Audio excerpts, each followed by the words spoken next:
கேள்வி நேரம் நடக்கும்பொழுது அந்த துறையினுடைய செயலாளர்கள் இந்த அவைக்கு வர வேண்டும், அவங்க நோட்ஸ் எடுத்துக்க வேண்டும். எனவே அதையும் நீங்கள் வலியுறுத்த வேண்டும். அனைத்து செயலாளர்களும் இங்கே இருக்க பக்கத்து ரூமில் வார் ரூமில் தான் இருக்கிறாங்கிறத நாங்கள் பதிவு பண்ணுறோம். முன்னாடி லைவ் இருக்காது, இப்போ லைவ் இருக்கிறதுனால எல்லாமே லைவ்லேயே பார்த்து செயலாளர்கள் எல்லாம் இங்கே இருக்கிறாங்க. ஸோ அதை வந்து நாங்கள் பதிவு பண்ணுறோங்கிறத வெளியில் வெளியிடாமல் இருப்போமே தவிர இந்த கேள்வி பதில் கேட்கும்போது அதிகாரிகள் அங்கிருந்து துணை அதிகாரிகள்லாம் துறையினுடைய அதிகாரிகள்லாம் அங்கே இருப்பது தான். கேள்வி நேரம் நடக்கும்போது குறிப்பாக நீங்கள் முக்கியமாக 5 துறைகளில் பதில் சொல்லியிருக்கிறாங்க. கேள்வி நேரம் நடக்கும்போது அந்த துறையினுடைய செயலாளர்கள் இந்த அவைக்கு வர வேண்டும், அவங்க நோட்ஸ் எடுத்துக்க வேண்டும். எனவே அதையும் நீங்கள் வலியுறுத்த வேண்டும். அதேபோல் இன்றைக்கி இந்த கவன ஈர்ப்பு தீர்மானத்தை நாங்கள் கொடுத்துருக்கோம், நானும் கொடுத்துருக்கிறேன், அனைத்து கட்சி தலைவரும் கொடுத்துருக்குறாங்க. ஆனால் நாங்கள் கவன ஈர்ப்பு தீர்மானத்தை கொண்டு வரதுக்கு முன்பாகவே ஒரு அமைச்சர் அவர்கள் இதற்கு விளக்கம் சொல்லணும்னு சொல்கிறாரு. அதையும் நீங்கள் அலோவ் பண்ணுறீங்க.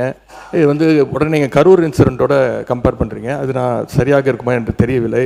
ஏனென்றால் கரூர் இன்சிடெண்ட் நடக்கும்பொழுது இங்கே அவையில் மாண்பு முதலமைச்சர் அவர்களே இருந்து அதற்கு பதில் சொன்னார்கள். இப்போ முதலமைச்சர் அவர்களும் அவையில் இல்லை, சீஃப் செக்ரட்டரி தலைமைச் செயலாளரும் இல்லை. எனவே இதையெல்லாம் நீங்கள் கவனத்தில் கொண்டு எந்தெந்த துறை பிரச்சனை வரும்போது அந்த அரசு துறை அதிகாரிகள் இங்கே இருக்க வேண்டும் என்று நீங்கள் அறிவுறுத்த வேண்டும் என்று கேட்டுக்கொள்கிறேன். எதிர்க்கட்சி தலைவர் இப்போ ஒரு வினா எழுப்பினார். முன்பு இருந்த நடைமுறை வேறு, இப்போ சட்டமன்றம் வந்து லைவ்ல வந்து கொடுத்துட்டு இருக்கனால இங்கே இருக்கக்கூடிய இங்கே ஒரு வார் ரூம் வந்து கிரியேட் பண்ணியிருக்கோம். இங்கே இருக்கக்கூடிய அனைத்து எந்த டிபார்ட்மெண்ட் வந்தாலும் கிட்டத்தட்ட ஒரு நாளைக்கு 5 டிபார்ட்மெண்ட்லேருந்து 8 டிபார்ட்மெண்ட் வரைக்கும் கேள்விகள் வருது. அனைத்து செயலாளர்களும் இங்கே இருக்க பக்கத்து ரூமில் வார் ரூமில் தான் இருக்கிறாங்கிறத நாங்கள் பதிவு பண்ணுறோம். முன்னாடி லைவ் இருக்காது, இப்போ லைவ் இருக்கிறதுனால எல்லாமே லைவ்லேயே பார்த்து செயலாளர்கள் எல்லாம் இங்கே இருக்கிறாங்க. ஸோ அதை வந்து நாங்கள் பதிவு பண்ணுறோங்கிறத. லைவ் என்பது எப்போதும் இருப்பது இல்லை. நான் சொல்கிறேன் இருங்க, நீங்கள் வெளியில் வெளியிடாமல் இருப்போமே தவிர இந்த கேள்வி பதில் கேட்கும்போது அதிகாரிகள் அங்கிருந்து துணை அதிகாரிகள்லாம் துறையினுடைய அதிகாரிகள்லாம் அங்கே இருப்பது தான் குற்றச்சாட்டாக எடுத்துக்கொள்ள வேண்டாம். உங்களுடைய துறை செயலாளர் இங்கே இருந்தால் கேள்வி கேட்டதை தவிர வேறு பகுதி பல செய்திகளை சட்டமன்ற உறுப்பினர்கள் உங்களிடம் கேட்கிறார்கள்.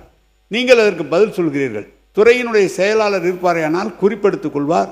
அது நடைபெறும் என்றால் நடைபெறும், நடைபெற முடியாது என்றால் முடியாது என்று சொல்ல வரும். எனவே துறையினுடைய செயலாளர் அவசியம் இருக்க வேண்டும். ஏன்னா இதுதான் பெரிய பாடி, சட்டமன்றம் தான் பெரிய பாடி. அந்த நேரத்தில் அதிகாரிகள் இங்கு இல்லை, முதலமைச்சர் இல்லை என்றால் முதன்மை செயலாளராக இங்கே இருக்க வேண்டும். சீஃப் செக்ரட்டரியாவது இங்கே இருந்தால், இப்போது நேபாளம் பிரச்சனையை அமைச்சர் சொல்கிறார், அப்போது குறிப்பெடுத்து என்ன பதில் இருந்தால் உடனடியாக சொல்வதற்கு திருத்துவதற்கு சரியாக இருக்கும். அதற்காக தான் சொல்கிறோம். மாண்பு உறுப்பினர்களுக்கு இப்படிப்பட்ட சம்பவங்கள் வந்து இப்போது தான் நடக்குது என்பதல்ல.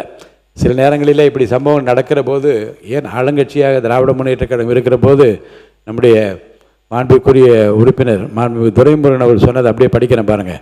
மாண்பு பேரவைத் தலைவர் அவர்களே, இந்த அவை பெரியது, அதிகாரம் மிக்கது, சர்வாதிகாரம் மிக்கது. ₹1 செலவு செய்ய வேண்டுமானாலும் அரசாங்கம் இந்த அவையினுடைய அனுமதியை பெற்றாக வேண்டும்.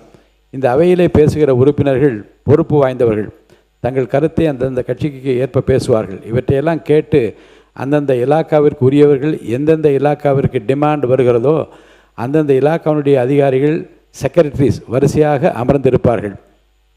யார் சொல்கிறது வந்து மாண்புமிகு அவை முன்னவர் துரைமுருகன் அவர்கள் அங்கே பேசுகிறார்கள். என்ன சொல்ல வருகிறேன் என்றால், இது ஒரு நல்ல பழக்கம் அல்ல. ஏற்கனவே ஒரு முறை இந்த மாதிரி இருந்தது. அப்போது மாண்புமிகு திரு பழனிவேல் ராஜன் அவர்கள், முன்னாள் பேரவைத் தலைவர் அவர்கள், அதிகாரிகள் இங்கே வர வேண்டும் என்று அன்றைக்கே ஒரு அட்வைஸ் செய்தார்கள். மாண்புமிகு பேரவைத் தலைவர்களை நான் கேட்டுக்கொள்வது, இந்த அவையை அதிகாரிகள் மதிக்க வேண்டும். அவர் சொன்ன பிறகு அவை சொன்னதை ஏற்று பேரவைத் தலைவர் சொல்கிறார், சென்ற ஆட்சியில் அவை முன்னவர்கள் சொன்ன கருத்தை ஏற்று சம்பந்தப்பட்ட அதிகாரிகள் இருப்பிடத்திற்கு வர வேண்டும் என்று நான் ஆலோசனை சொல்லுகிறேன் என்று முடித்து வைக்க, அதே முன்பு நடந்ததை போல, அதுதான் சொல்கிறேன் நான், முன்பு நடந்ததை போல இனி இல்லாமல் அதிகாரிகள் இருக்கையில் அமர வேண்டும் என்று நான் கேட்டுக்கொள்கிறேன்.